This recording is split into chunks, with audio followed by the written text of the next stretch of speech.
I hate bodyguards. They suffocate me, barging in everywhere, acting like my life isn't my own. Even the tiniest shred of privacy gets invaded because apparently I'm a grown-up man who can't handle walking from my bedroom to the kitchen without someone watching.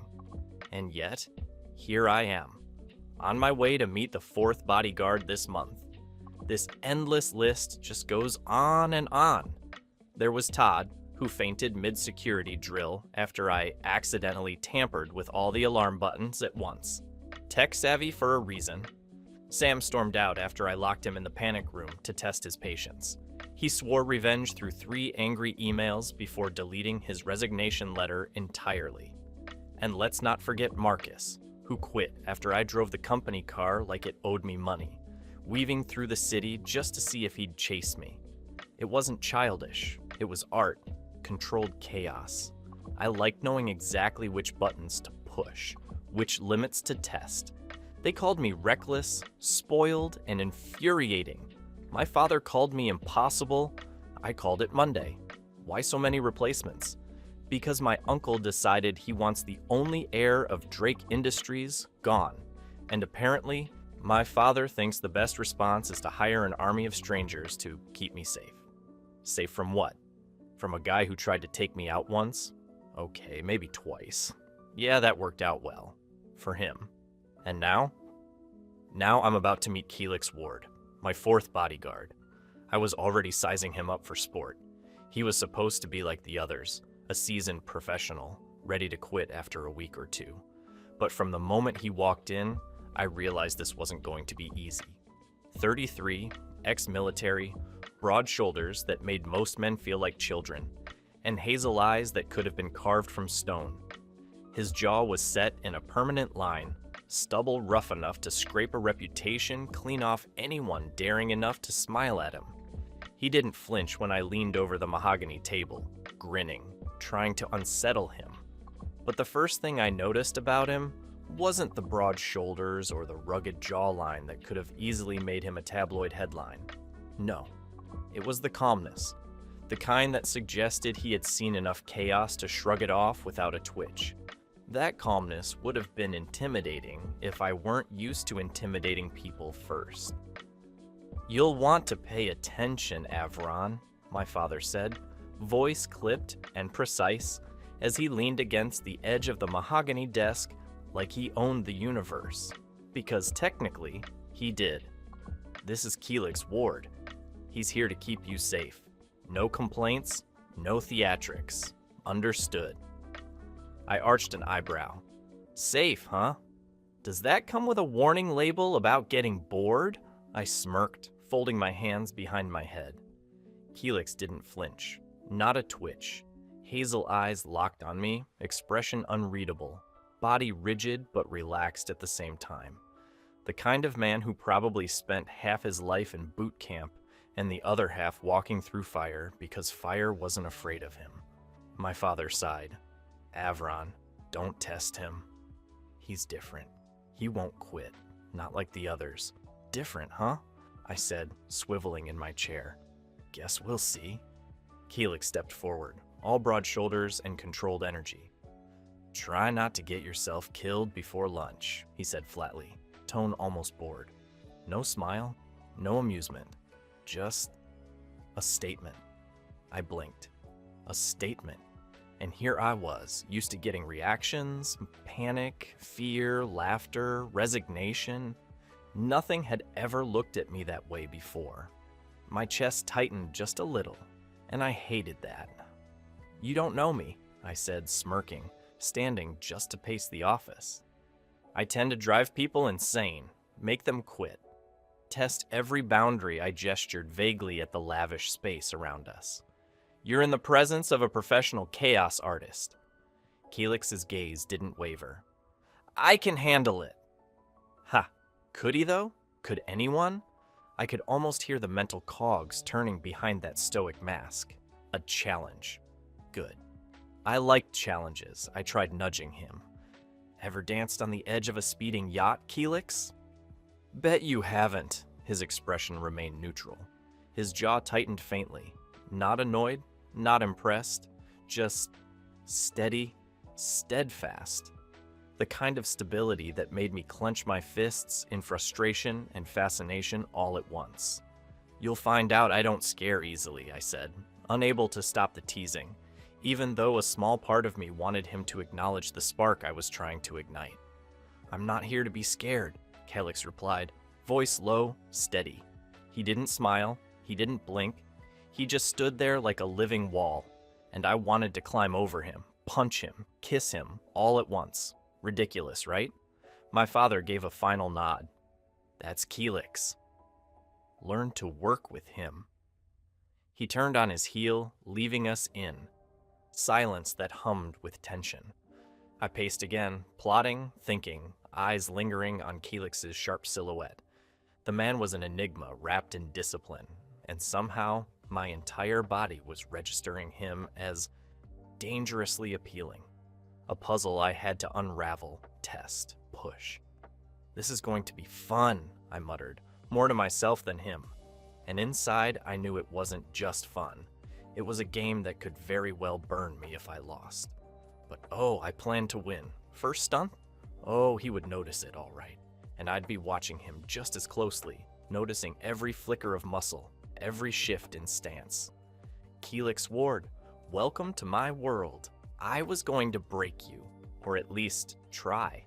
And maybe, just maybe, I wouldn't mind if he broke a little of me too." A few days in, 3 days in, and I was already itching for some excitement. My new bodyguard, Kelix Ward, the human statue with hazel eyes, hadn't so much as flinched at my previous attempts to torment him. And trust me, I had tested every trick in my chaotic little arsenal. That morning, I slipped out of the mansion in what I thought was a clever disguise. Sunglasses perched on my nose, hoodie slung over my chestnut hair, and earbuds blasting music that made me feel daring. I hopped on the jet ski, docked at the private pier, expecting a chase, maybe a scolding, maybe the thrill of watching Kelix's perfect control crack for once. I glanced over my shoulder, heart leaping with the rush of near rebellion, and Kelix was there, standing at the edge of the dock, hands in his pockets, leaning slightly, like he had all the time in the world, calm, unfazed, unmoved. "You're going to tip," he called out, voice low, carrying just enough sarcasm to make me grit my teeth. "Oh, I see." Scaredy Cat finally decided to talk, I shot back, twisting the throttle just a bit. The water splashed over my legs, and for a moment, I thought I had the upper hand. But he was moving too fast. Smooth, efficient, unhurried.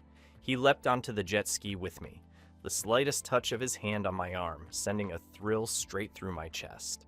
"You're reckless," he said, his voice husky, unlike his usual flat tone. "Do you want to drown?" "Maybe I do," I muttered, grinning despite the adrenaline. "Maybe I like the danger." Kelix didn't respond. He just guided me back to the dock like it was the most ordinary thing in the world, his body so close to mine that I could feel the tension in his muscles and the heat radiating from his skin. My chest betrayed me, thumping harder than the engine under us, and I cursed internally. Back in the mansion, I switched tactics. That night, I hosted a private little party in the penthouse. No staff, no announcement. Just a few friends, music cranked, champagne flowing. My aim? To test Kelix's limits. Would he break? Lose his composure? The thought alone made me smirk. Kelix appeared in the doorway, arms crossed, unimpressed, scanning the room as if evaluating a battlefield. "You're aware this is technically unsanctioned," he said, voice smooth, steady. "Yes, and that's the point," I said, swirling a glass of champagne.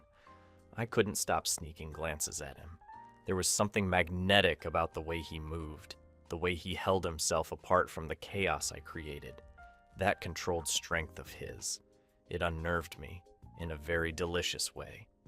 "I don't care about rules," I teased, sidling closer. "I like to see how people handle. I don't know me." He didn't flinch. He didn't even raise an eyebrow. Just looked at me with those hazel eyes that seemed to strip away everything I tried to hide. the arrogance, the sarcasm, the reckless charm, and see me for what I really was: vulnerable, impatient, achingly aware of him. I cursed under my breath. Why did it feel like the more I tried to push, the more I wanted him closer? His calm intensity was infuriating, tempting, hot. By day 3, I knew I had to up the stakes.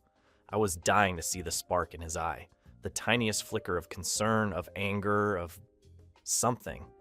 Kelix didn't know it yet, but I was already plotting. This wasn't just about defiance, not anymore.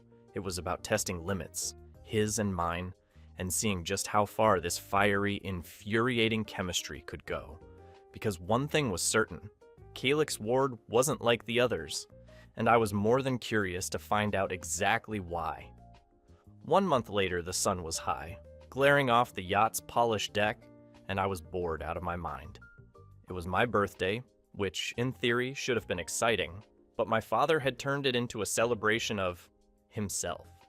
The staff flitted around like nervous birds, keeping everything pristine.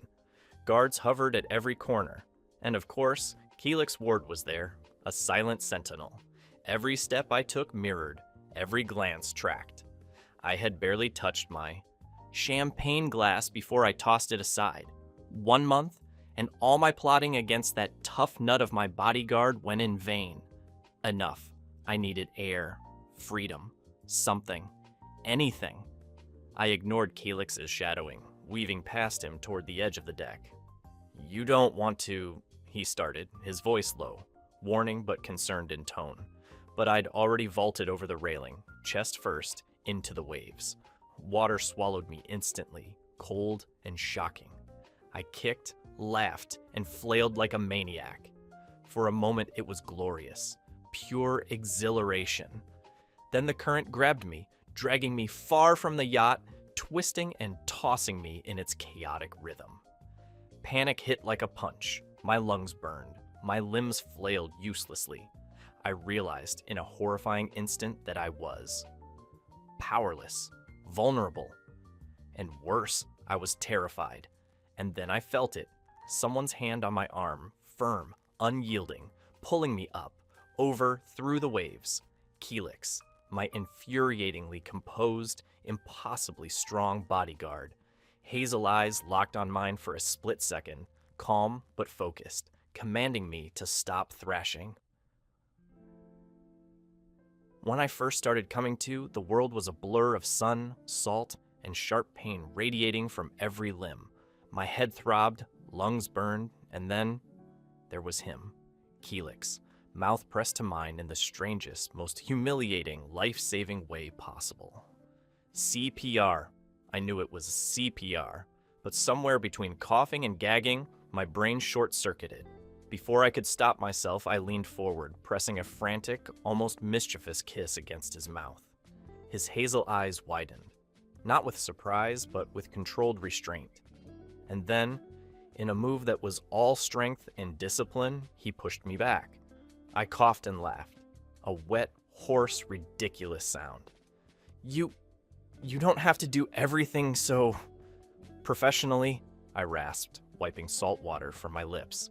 He didn't smile, didn't scold, just stood, dusted sand from his broad shoulders, and barked, "Sit up!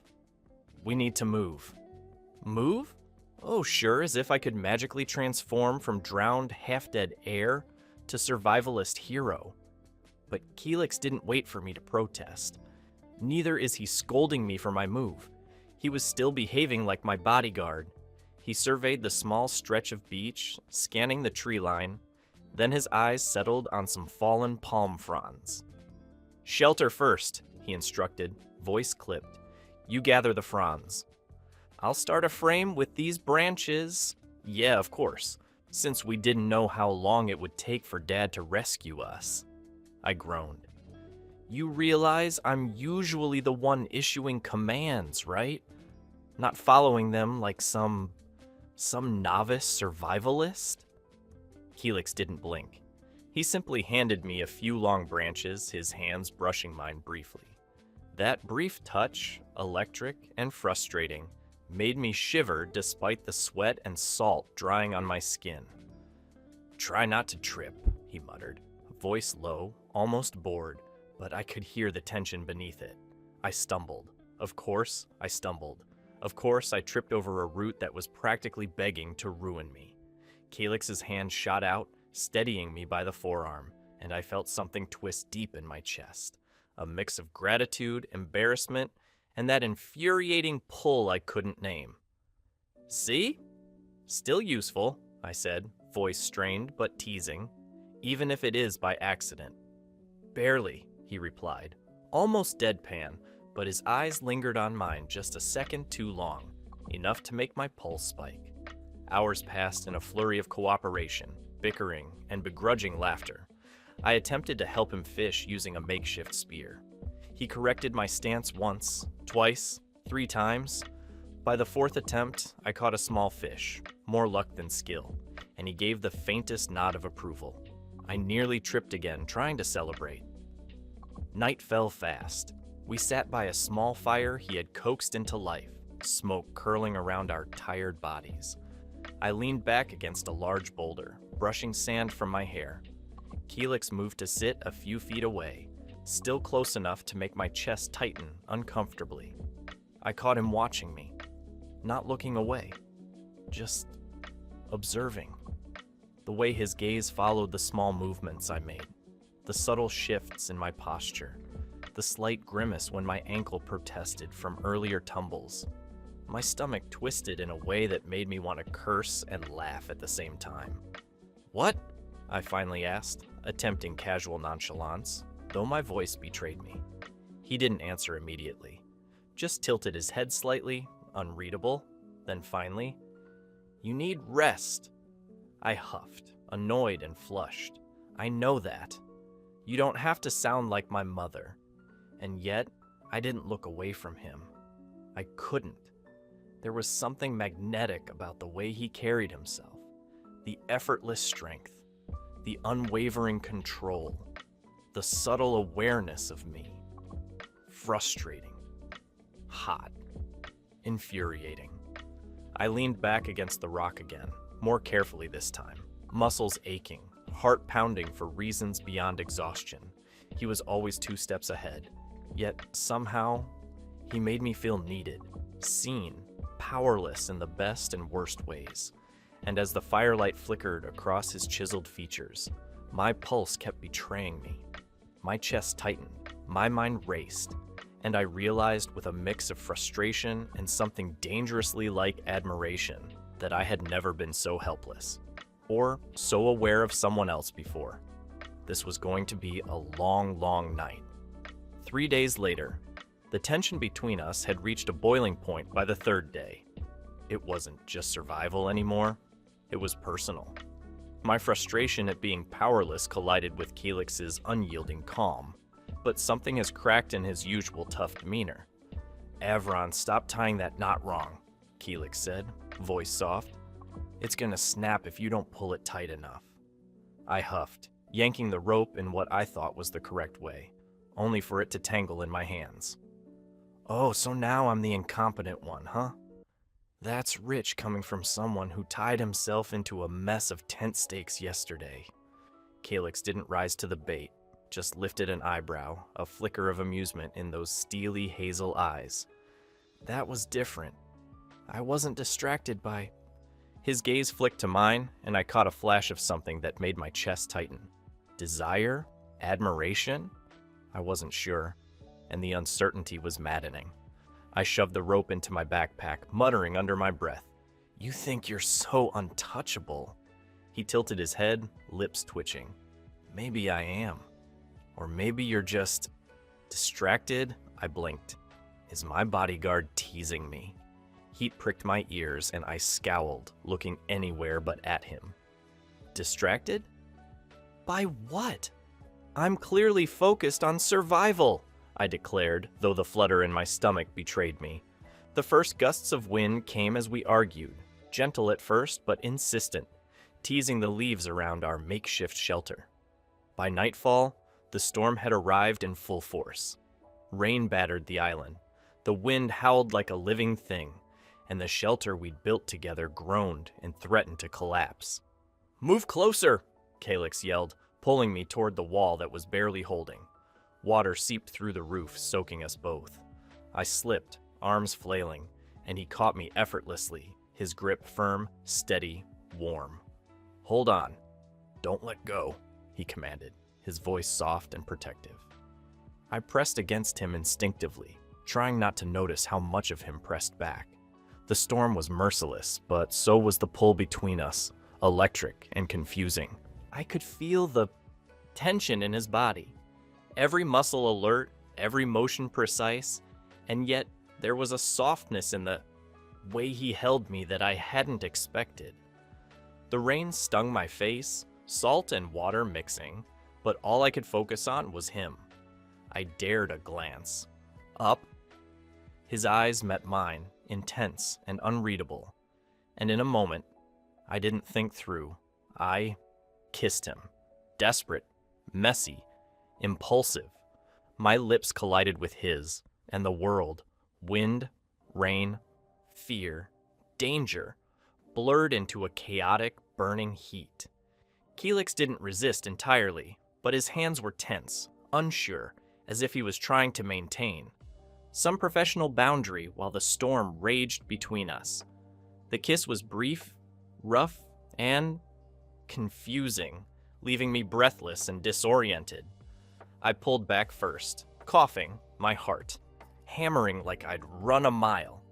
He didn't scold, didn't speak, just stared at me with that unreadable gaze, drenched and slightly bruised from the storm, calm yet charged. A subtle shift in his demeanor made my stomach twist, a recognition maybe of what had passed, or an acknowledgement that this connection wasn't going away. I sank to the wet sand, shivering, letting the storm drench me. For the first time, I admitted to myself that I'd never felt this pull toward someone I had initially hated. It wasn't lust alone, though that was undeniable. It was admiration, desire, frustration, and a kind of chaotic chemistry I couldn't explain. Kelix crouched beside me, not touching, just there, and somehow that was enough to make my pulse race, my mind spin with all the possibilities I wasn't supposed to think about. I hated that. He had this effect on me. Hated that the walls I'd built around myself were crumbling in his presence. And yet, part of me didn't want them to stand anymore. As the storm raged on, I realized something important. I was powerless against the elements, powerless against the island, and somehow, most terrifyingly, powerless against Kelix Ward. And the thought made me ache in all the ways that mattered.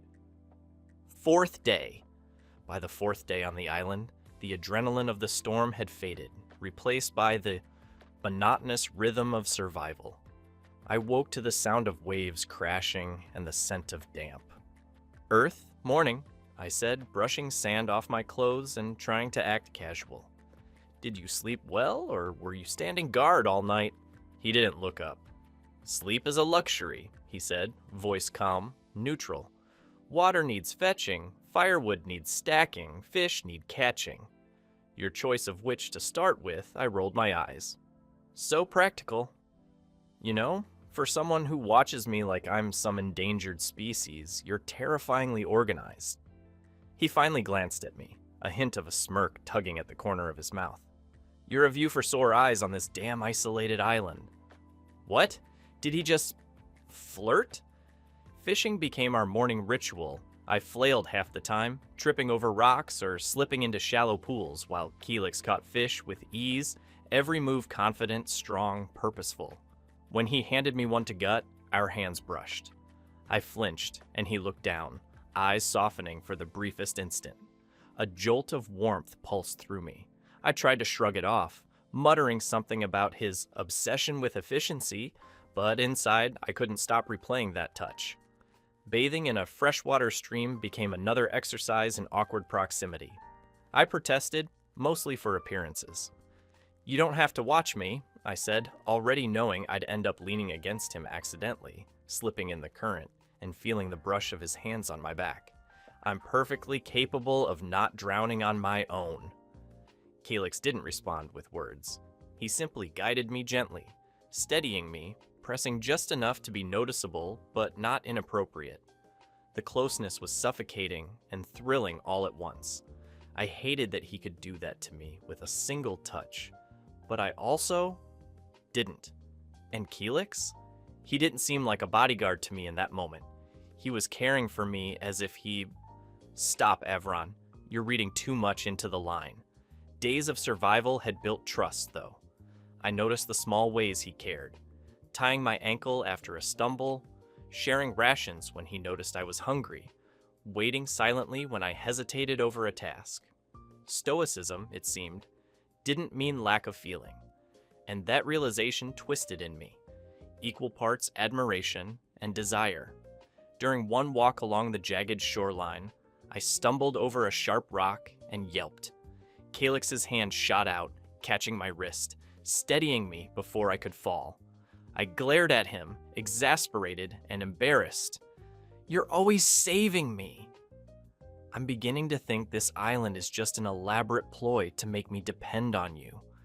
His grip lingered a heartbeat too long, and I caught that fleeting vulnerability in his eyes. Maybe, he said quietly, voice low enough to make my pulse race. Or maybe it's you realizing you're not invincible. I huffed, stepping away, but couldn't hide the warmth that curled through me.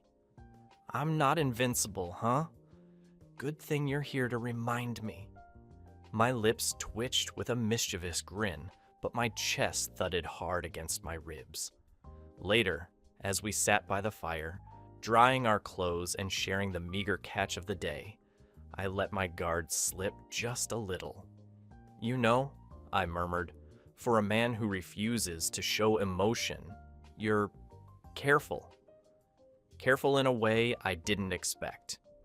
He looked at me, the faintest shadow of a smile breaking through, and said nothing. But I knew. Somewhere beneath that stoicism there was care, maybe even something deeper. And that thought was almost unbearable. I caught myself leaning slightly closer to him, intentionally brushing my shoulder against his. The tension, raw and electric, crackled between us. It wasn't just survival anymore. It was something intimate, something dangerous, and I couldn't stop wanting it. I realized with a mixture of fear and exhilaration that Kelix Ward had become the center of my world on this island, and I didn't know whether to curse him or kiss him. Either way, I wasn't going to stop noticing him. Not for a second. 5th day, 5 days. 5 days of sand, sweat, and the kind of tension that made every glance at Kelix feel like electricity under my skin. By the time the rescue team arrived, I was halfway through one of my classic pranks, pushing Kelix off balance near the edge of a rock to see if he'd lose his composure. Naturally, he didn't. But my reflexes weren't perfect. He caught me, sure, but our lips collided in the fall, rain-slicked and salty, an accident that was really not an accident at all. I scrambled upright, coughing and grinning, while he looked everywhere but me, with the faint blush in his. Cheeks didn't escape me. That's when the rescue boat pulled up, engines roaring. I swore I heard my father's voice before I saw him, calm yet deadly, cutting through the chaos like a knife. Avron! I turned, expecting fury. His gray eyes, usually cold in business matters, were practically molten with suppressed rage. But he didn't yell. He didn't run over. He just stared. And I knew from the slight tightening of his jaw and the glint in his eyes that Kelix was about to get an earful the moment we touched dry land. Kelix, ever the professional, even drenched, bruised, and soaked in sand, stood tall, waiting for my father's wrath. I wanted to throw myself between them, to explain, to beg. But that wasn't me. I was the heir, not a pleading child.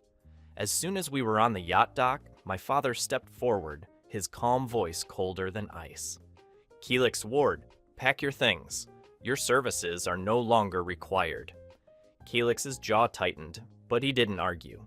He gave me a long, unreadable look, and then turned on his heel, shoulders squared, leaving me standing there, feeling both hollow and ferociously alive.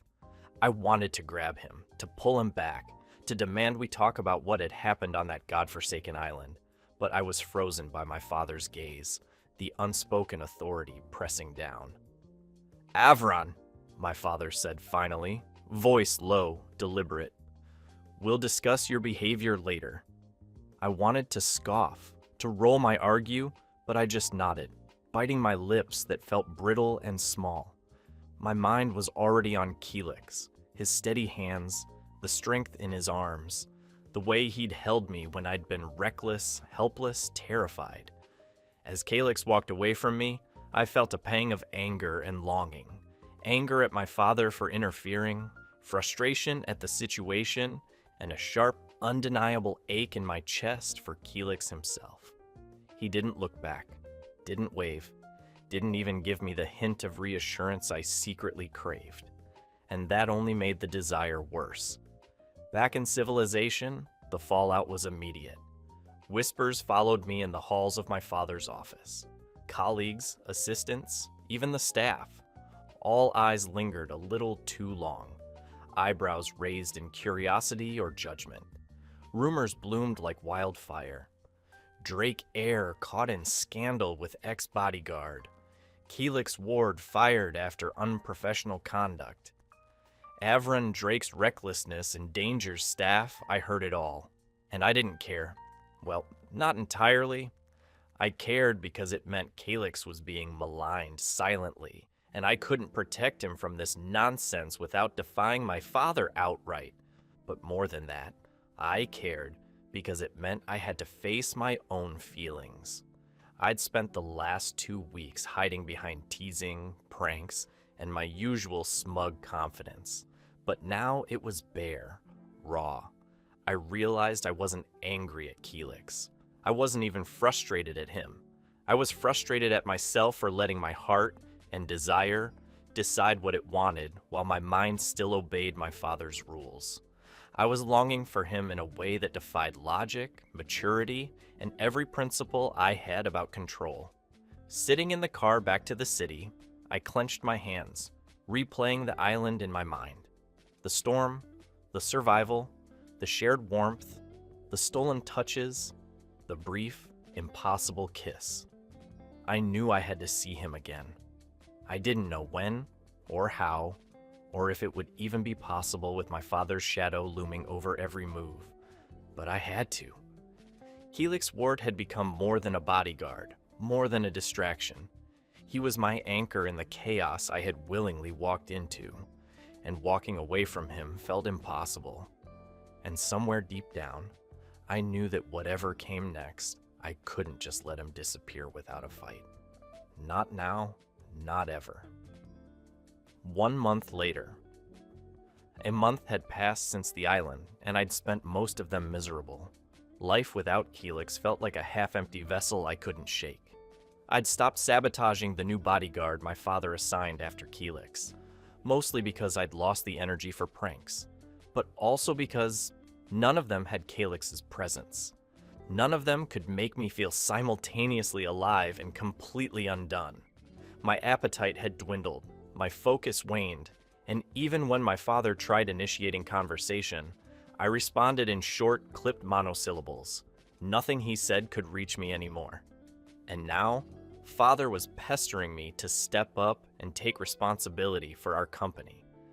It was yet another late Monday evening, and I was already on edge, leaving the board meeting early.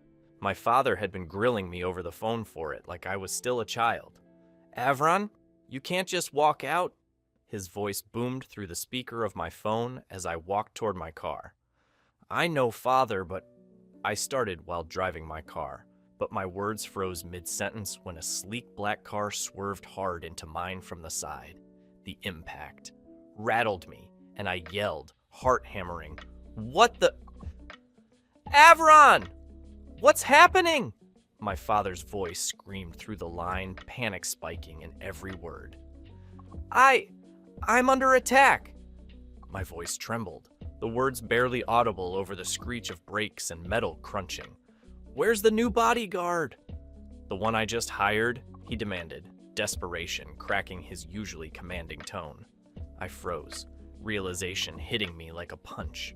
The car that had slammed into me wasn't just some random thug. It was him. The new bodyguard my father had sent after Kelix. The one my father thought could replace Kelix. And now, he was the one trying to kill me.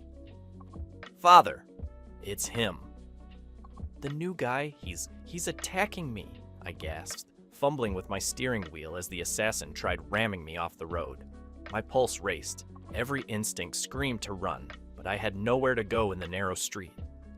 It must be your uncle, that bastard. And I can't reach the other guards. They're out of range," my father admitted, panic now fully swallowing his voice. "I'll call. Kelix, I have no other option." A few moments later, my heart skipped a beat as headlights appeared ahead, cutting through the panic. A car screeched to a halt in front of the assassin, and behind the wheel was Kelix, my bodyguard, my shadow, my sanity. The fight was brutal. Kelix moved with impossible precision, disarming, dodging, striking. But one misstep, one wrong move, and he was slammed against the hood of the assassin's car. Pain etched across his face as blood seeped from a cut above his eyebrow. But he didn't stop. He never stopped. Not for a single second. I jumped out of my car, adrenaline overriding all sense of caution. "Kelix! Stop! You'll get yourself killed!" I shouted, but my voice faltered as I saw him fend off the assassin one last time, finally knocking him unconscious. I ran to him, dropping to my knees beside his injured form. Tears burned my eyes as I grabbed his shoulders. "You idiot! You could have died for me!"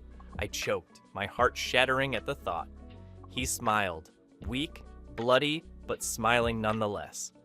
The stiffness I had come to expect from him melted away, replaced by something softer, warmer. "Avron, even if your father fired me, I never stopped being your shadow," he said, voice hoarse but unwavering. I couldn't hold back anymore. The tears fell freely as I shook my head. "Kelix, I don't care about your job or duty or anything else. You saved me, for me, and I can't imagine a second without you." He lifted his hand, brushing the hair from my damp face, eyes locking with mine. "Avron, I've tried to forget, to move on, tried respecting your father's word, but I failed to stay away. And after those 5 days on the island, after everything, you never left my mind. You slipped past my defenses and somehow, unknowingly, you stepped from my thoughts straight into my heart." My breath caught. "Kelix, I love you. I don't care about the chaos, the danger, or the rules. I love you and I want you here, with me. Always." A flicker of surprise crossed his face, then warmth, then a smile that made my chest ache with relief and joy. "Avron, I love you too. And I don't care what anyone says. Your shadow, your protector. It's me, and it'll always be me." I leaned in, pressing my forehead against his, letting the chaos of the streets, the panic, and the adrenaline fade into nothing. "Promise me," I whispered. "I promise," he replied, voice steady despite the pain, wrapping his arms around me. I kissed him then, gently at first, tasting the metallic tang of blood and the warmth of life. It was soft, desperate, perfect. The world faded, leaving only us, two hearts finally honest, finally together. Minutes passed, maybe hours, I couldn't tell. All I knew was that I couldn't let him go. "Kelix, we'll figure it out, all of it. I don't care about your job, my father, or the rest of the world. I just want you." He rested his head against mine, fingers tracing circles on my back. "Then that's all that matters, Avron. You and me, against everything else. And for the first time in months, no, years, I felt safe. Not because of guards or plans or protection, but because Kelix was there, not just as my bodyguard, but as the man who had quietly, unrelentingly stolen my heart. Finally, I could breathe. Epilogue. 3 months later, I found myself on a private island, sun dipping low over the horizon, the soft lapping of waves around our little bungalow. I booked this getaway, not because I needed another vacation, but because I wanted to celebrate us. Us being together by choice, by sheer stubbornness, by the insane gravity that pulled me toward Kelix. I sat on the deck, nursing a glass of something strong and golden, and let myself drift through. Memory, the island, the storm, the fiery kisses in the rain, the months of longing and stolen moments after the gala. It all felt like a lifetime packed into a few short, chaotic weeks. And through all of it, Kelix hadn't let go. Never once. We don't share the 3 magical words like teenagers, because what we have is beyond love. I smiled to myself, chest tightening with warmth, until a soft peck on my cheek startled me. My grin widened as Kelix leaned against me, the sun warming his face, his hazel eyes sparkling. "You're too quiet," he murmured. Reflecting, I admitted, letting my hand brush his. He chuckled, low and teasing, before claiming my lips with his. The kiss left me breathless, every nerve on fire. Soon enough, our clothes shed, hands exploring, lips demanding. It ended with us collapsing against the soft sheets in a tangle of sweat and satisfaction. I was breathless in his arms, pulse racing, muscles trembling, and yet entirely, achingly content. I rested against him, forehead against his chest. "Do you think my father even knows we're here?" I asked quietly, hesitant. Kelix's hand traced small patterns on my back. "He knows, and I'm willing to bet he's still trying to figure out if he should scold you or me first." His eyes twinkled with mischief. Then his tone softened. "But seriously, us, how did you handle him back there?" I sighed, fiddling with a strand of my hair. "I might have given him an ultimatum. Told him either he approves of us or he loses me as heir." I winced, embarrassed by my own audacity. Kelix shook his head gently, tugging me closer. "Avron, you don't need to put yourself through that. He loves you, and whatever he does, everything is for you, not against you. You gave him a conflict he didn't deserve." His voice was firm but tender, eyes locking onto mine. "You promise me you'll try to talk to him? Reason with him? Not just for the inheritance, but for us?" I will, I whispered, giving him my word. Kelix's lips brushed mine, soft but lingering, a reminder of the trust and love we'd built. "Good. Now that's settled. Time for some sun and fun before dinner," he said, winking. And we did just that. We teased, played, wrestled in the surf, and stole long kisses in between. His hand in mine, fingers intertwined, the occasional heated glance, whispered jokes at midnight. It was us, raw and real, strong despite our past chaos, imperfect, but ours. The next morning, I woke alone, a little groggy, and stumbled out of the villa, squinting in the bright sunlight. Kelix was on a video call with my father, his expression unreadable. I gasped softly, and he turned, a slow, confident smile spreading across his face. "Relax," he said. "He approves." Tears threatened as my father's voice rang through the speaker, gentle and warm, yet tinged with emotion. "Avron." I was blind. I didn't see how Kelix isn't just your love. He's your protector, your balance. I couldn't have imagined anyone better for you. That day when you were attacked, he arrived even before I had an opportunity to call him. If not him, who could be a better protector for my only son? I am grateful that, as your protector, he is also your life partner. You both have my blessings. Go, live, and love." I swallowed hard, voice breaking with gratitude. Thank you, Dad. Thank you. Kelix chuckled lowly as I ended the call, his arms wrapping around me from behind, pressing me against his chest. I laughed and cried all at once, before tilting my head up to kiss him gently. Then I felt it, a ring slipping over my finger, warm and deliberate. My eyes widened, pulling back only for Kelix to lean close, his voice husky against my ear. Now you're mine, to love and to protect. I grinned, breathless, heart pounding, and kissed him fiercely.